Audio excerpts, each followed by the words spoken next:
Yo, what's the crack, my happy face pullers, your personal trainer TiToX, changing people's lives for the better through strength and fitness. You may have noticed that this video is about 30 minutes long. What the heck? I know, it's kind of unusual for me to upload videos this long, but this is a special occasion. Christmas is around the corner and I wanted to give you the most valuable pieces of information I've shared this year. This is meant to be a compilation of the best gems and tips you can find in the videos I posted in 2020. But because most of you don't have the actual time to go over 5 hours of content, I figured I could put it together in about 30 minutes. Still, I needed to speed up the bits for this video to stay within half an hour, so please don't think I'm having a heart attack because I'm talking like I just ate a Roadrunner. But before we get the ball rolling, you know the drill. Smash the like button to make this channel more anabolic. Subscribe, hit the bell, blah blah blah, you know the drill. And most importantly, watch till the end or you might have a high chance of losing all your gains forever. This is about to be an information tsunami, so brace yourself for the value-packed impact in 3, 2, 1, let's go.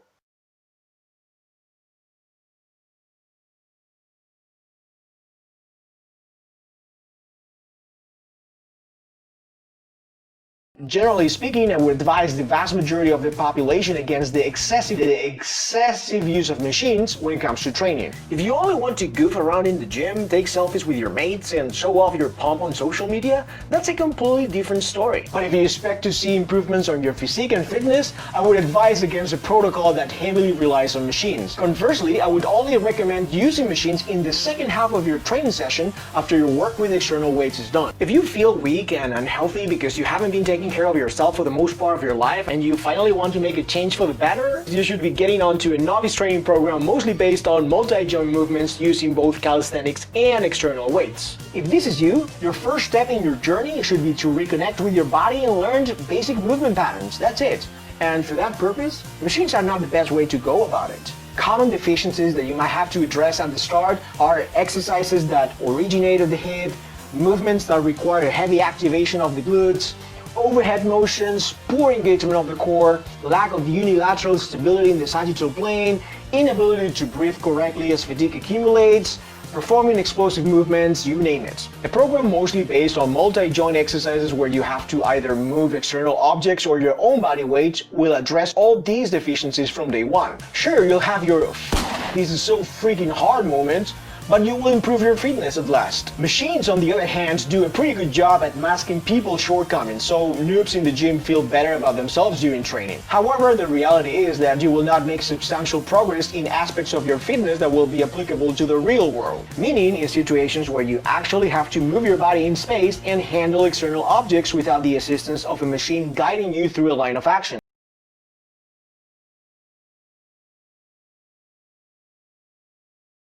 If staff working in this commercial gym gives you a personalized program full of exercises with machines, pulleys, rubber bands around your legs, Swiss balls, Bosu balls, or crap like that, this is a big warning sign of a massive ball of bullshit coming at you full speed. As a healthy newbie with no major injury in the past, at least 90% of the total work you do should be based on a very few different exercises using either free weights, barbells, dumbbells, and things like that, or your own body weight.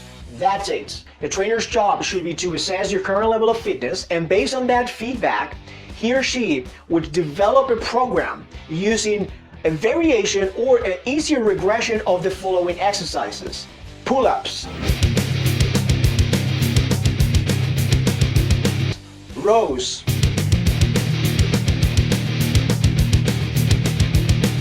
squats,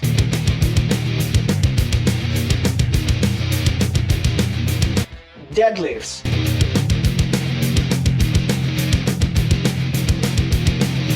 presses in all these different directions,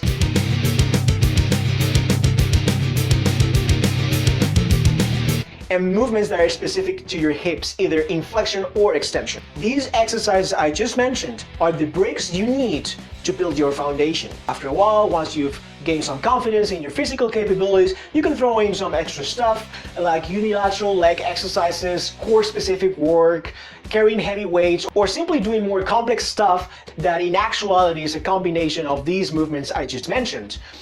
Things like thrusters or push press or power clean. And if you ever get to do single joint exercises like curls, lateral raises, tricep extensions with a rope, do yourself a favor and perform these at the very end of your session once you've completed all the big, major, multi-joint exercises that were prescribed for that day.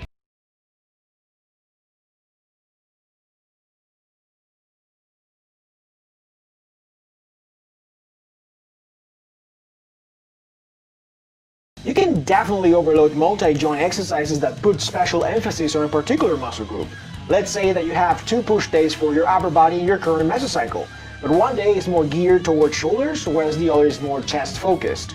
You're definitely going to engage both of these muscle groups in each session, but the activation level and stimulus will be different. If you want to maximally develop certain muscles for a specific reason, then it would make sense to add more training volume and prioritize certain exercises at the beginning of your workout.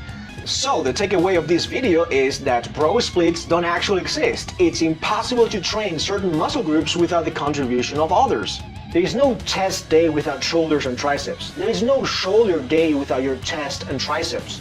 And you're not going to maximally develop the triceps without the chest and the shoulders playing a key role in compound lifts. Remember that human anatomy always seeks to maximize mechanical advantage in every possible way.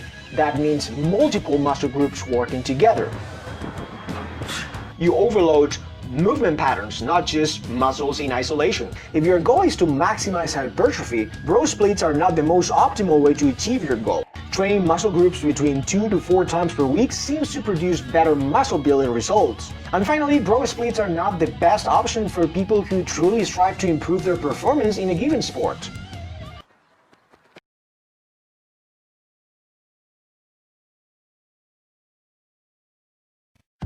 Rule number 1 is to perform curls, which is a single joint exercise, towards the end of your workout.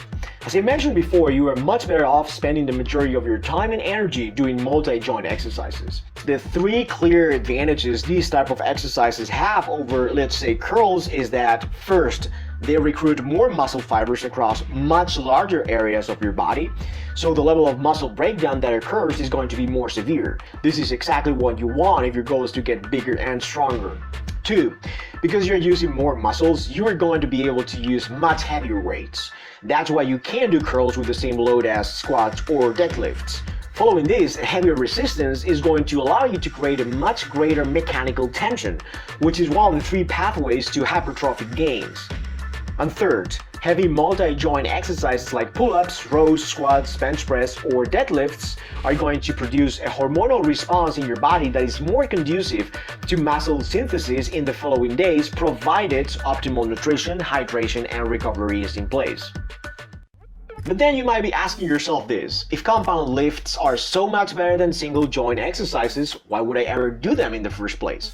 Well, we can't completely disregard smaller exercises because oftentimes total tension in big lifts gets dissipated across much larger muscles.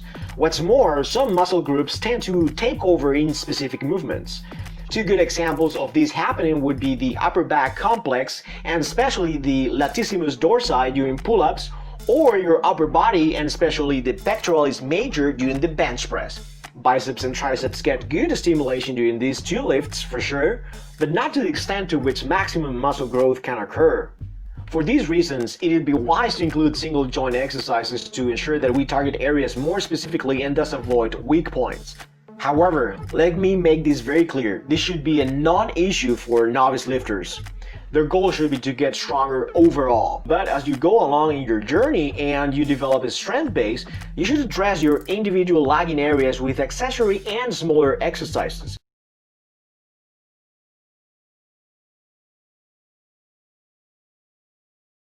Whether we like it or not, the human eye is biased towards max effort lifts because of the unknown factor.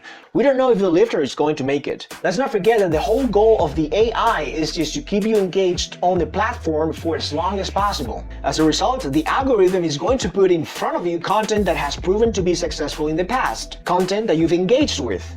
It can only achieve that if it shows you the content that is going to make your time on the platform satisfying and memorable. In this context, it's easy to see why young lifters would assume that the majority of training revolves around lifting heavy. That's what they are constantly liking, and that's where they stop the swiping and the scrolling to pay attention. The AI knows it. Thus, it's not surprising that the majority of the content that pops up in most people's feed is PR galore. This situation puts the young, inexperienced lifter at a great disadvantage nowadays. Not only does he have to go through the long learning curve of getting proficient at foundational multi-joint exercises, which is hard enough in itself, but he also has to understand the purpose of the AI in front of him. And if that wasn't enough, he has to suppress the social pressure of everyone else seemingly performing high-intensity sets all the time. We need to put things into perspective here. The flashy bench press you liked on social media was preceded by many boring, repetitive sets over a long period of time. The vast majority of your strength will be built within a less intense range. Remember that the bench press PR is the combination of hard work being done over years, in some cases decades. The sharing of training highlights will definitely get you the likes. But let's not forget that for you to reach the top of the mountain, you still need to climb the mountain.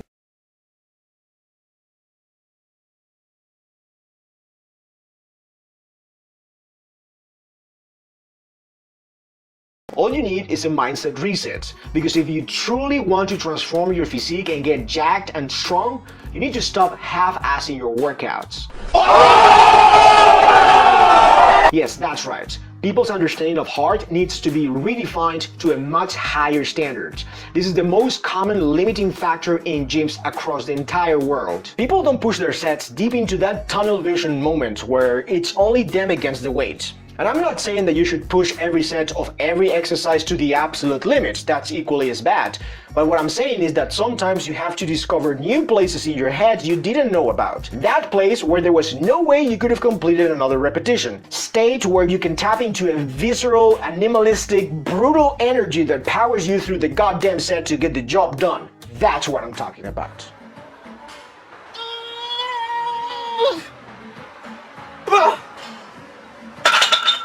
This might sound a little bit extreme to you right now, but there is something to it. Every now and then there has to be an element in your training that triggers that survival mode. Moments where you're actually intimidated by what's coming next. If you've never doubted about your own physical capability to complete a given workout, you've never put yourself in a situation where you actually have to work hard. Real hard. If you never had to put yourself in the mindset of a warrior, to attack the work with everything you've got, for you to be able to get to the other side and hit a specific number, you have never strained yourself in your entire life.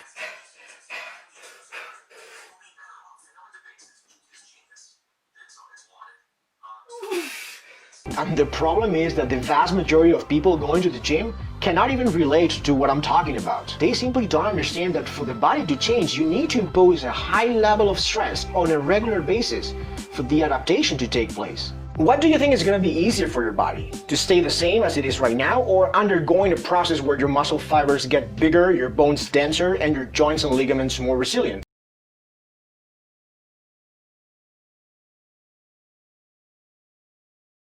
Concentric failure.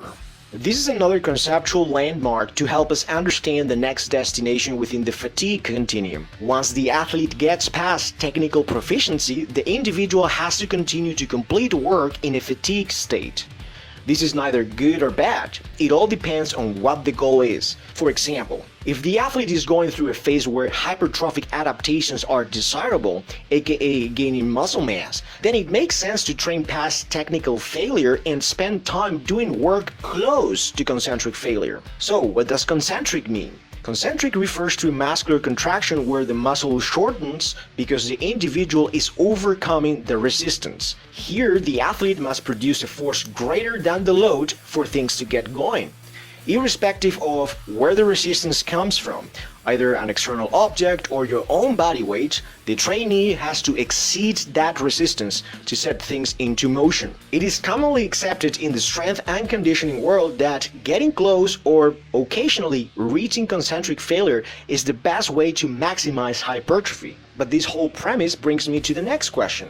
Why would I want to get close but not reach concentric failure in every single set?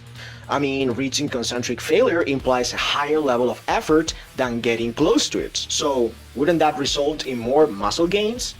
Well, if you were to perform the first sets of your first exercise in a given session to the point where you can no longer complete the lift, the incurred fatigue would be so detrimental that it would negatively impact the rest of your training session.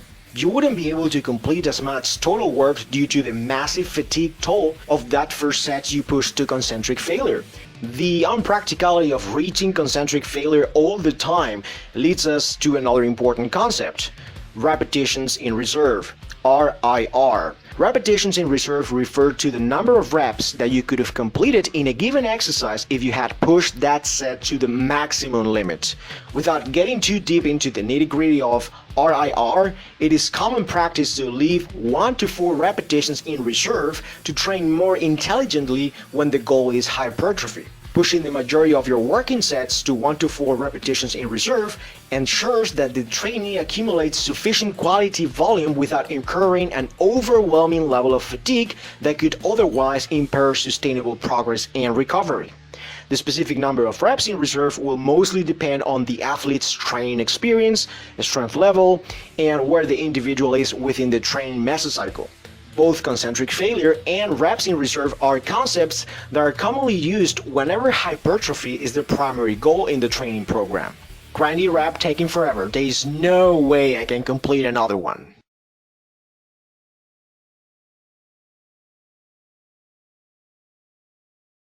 Have you ever wondered why so many of these so-called fitness people on social media get away with consuming tons of calories almost every day? Well, they all have one thing in common: they train hard regularly and they've gained a good amount of muscle mass as a result of it. Many studies have shown that individuals with higher percentage of lean tissue relative to their body size have better levels of insulin sensitivity. The more muscle you have, the more glucose gets absorbed by your muscles to use it as energy later on. This means that a lower percentage of glucose gets stored in your cells as fat. However, this enhancement in insulin sensitivity can only take place in an environment of regular physical activity. If you're a jacked person but were to stop training completely, your body composition will quickly change. So what's the takeaway of all this? Never quit training. Not only is muscle tissue important in an active capacity, like performing a muscular contraction, but it also has other passive properties that could protect us from getting hurt. Whether we are talking about a fall playing sports or the violent pounding we impose on our joints when we go for a run on concrete. Think of your muscular system as a perfectly customized armor that not only makes you stronger, but also protects you from outside forces. So, if you want to create your own shield of meat as a beginner, prioritize multi-joint exercises under heavy load, and you'll be a step closer to obtaining citizen status in the greatest country on earth, Badass Lands. The process of getting jacked requires a higher metabolism. Your basal metabolic rate is the energy required for your body to keep your system functioning at rest. The more muscular version of yourself would burn more calories throughout the day than your weaker and smaller form by the simple fact of being alive.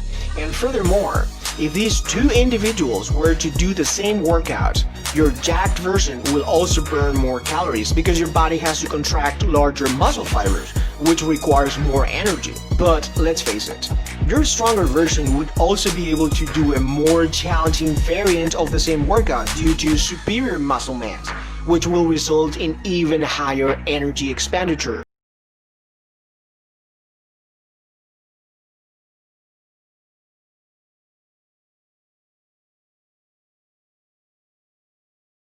There are two main reasons why people stick out their neck in this fashion during exercises. The first one is physiological, and it boils down to insufficient physical strength for the specific movement being performed. The natural response of our body is to use all compensations available to complete difficult exercises with the least possible effort. In the particular case of the gooseneck, this phenomenon happens to cheat ourselves into thinking that we are able to do the repetition.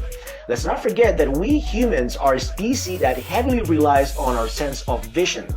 Therefore, bringing our eyes closer to the endpoint makes us believe that the work is over and the repetition has been completed.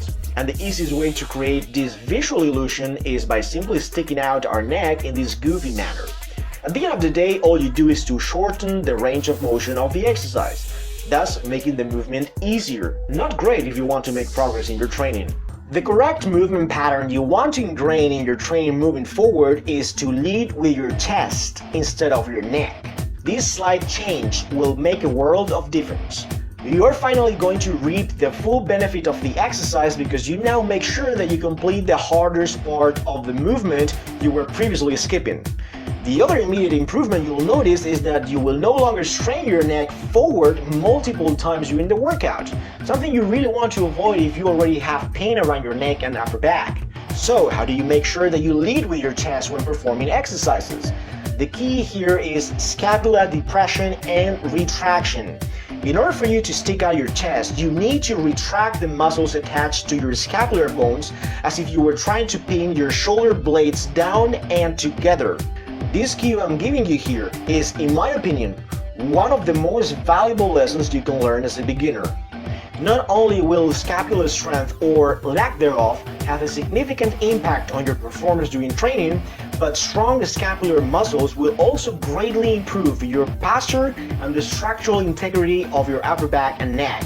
Not to mention that the risks of injury during training will be significantly higher if your scapular muscle group is weak, as I'll show you later on in this video.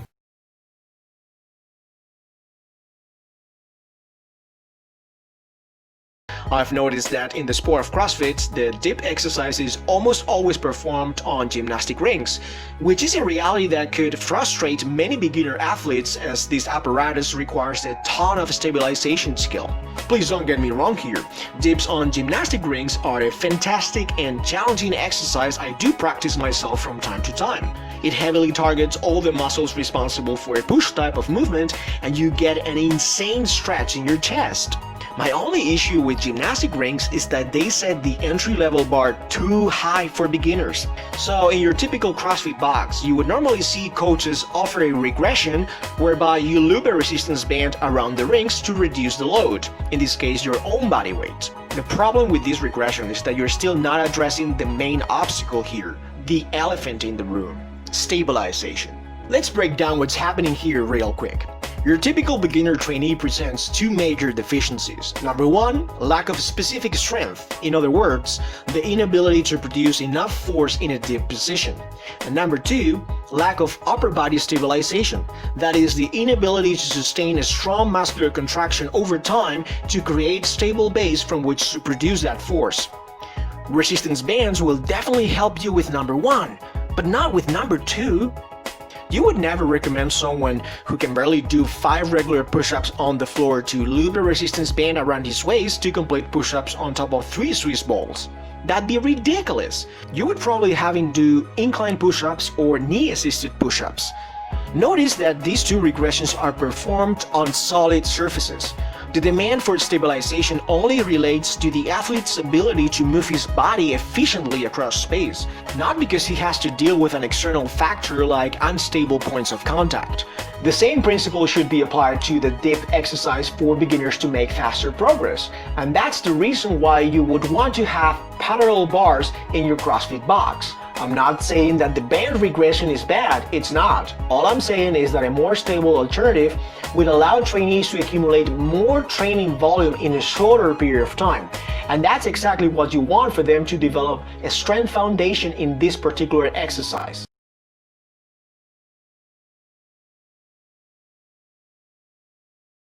Let's have a look at what needs to happen for a repetition to be called a push-up. The elbows must be underneath the shoulder line at about 30 to 50 degree angle. None of that flare-out BS. Arms tucked in 100% of the time. After finding the hand placement that feels most comfortable for you, descend in the plank position to tap the ground with your lower chest. Once you make contact with the bottom, then initiate the overcoming of the resistance by pushing the floor away from you. Your body must travel the longest distance from the bottom point. This can only happen when you lock out your elbows at the top. Full extension. No half reps beyond this point, please. If you follow these guidelines, many of you will realize how few proper push-ups you can actually do in a row, so you'll have to drop your ego and regress the exercise accordingly.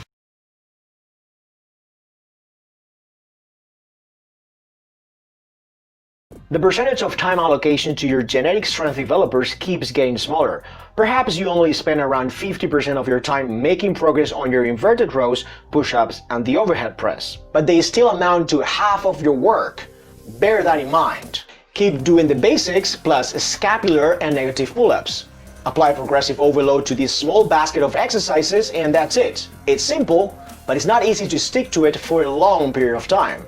Once you're able to master 3 sets of 6 negative pull-ups with an 8 to 10 second descent, I would argue against an increase in volume. The reason why I'm not a huge fan of adding more eccentric work is because you don't want to spend too much time on an exercise that completely removes the concentric portion, the overcoming of the resistance. Please don't get me wrong, negative work is excellent and it certainly has its place in this roadmap, especially because it exposes your body to force production in the same angles as the pull-up. However, I think at this point you would be better off focusing on a vertical pulling exercise that includes the concentric phase. For this we have leg-assisted pull-ups. This is an exercise that closely mimics the movement pattern of a pull-up with regards to the upper body. This is almost the real deal if you think about it. The adaptations you get from this movement are going to have a massive carryover to developing your vertical pulling strength. You might have to work within a slightly lower rep range than the other basic movements, but the principle of progressive overloads doesn't change. Make sure that your upper body and arms are in a position that resembles the hanging of a pull-up. And then place your feet at a distance that allows you to complete 5 repetitions. The easier version has you tuck your legs very close to your body and the knees still show a slight degree of flexion when you get to the top. As you get stronger in this movement, you should definitely make the exercise harder by placing your feet further away from your hips.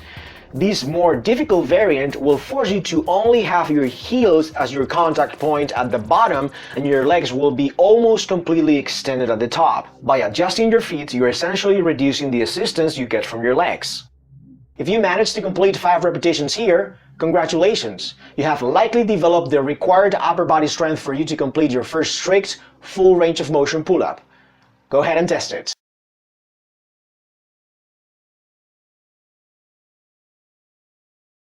Although the push-up is commonly known as the bodyweight version of the bench press because both movements overload horizontal pressing, the bench press does not allow for the scapular complex to move freely as the push-up does. The setup in the bench press forces the lifter to get locked in a scapular retraction position. So, unless the athlete is aware of this, he or she is very likely to neglect horizontal pressing with scapular protraction. In the long run, you don't want to neglect a function of the scapular muscle group altogether, nor do you want to prevent your serratus anterior from contributing in horizontal pressing. Everyone is obsessed about increasing their bench press, but no one seems to care about overall shoulder stability strength, which is key for many people to keep benching for years. That's why I always find a way to include both vertical pressing movements as well as push-ups in pretty much all my conditioning routines.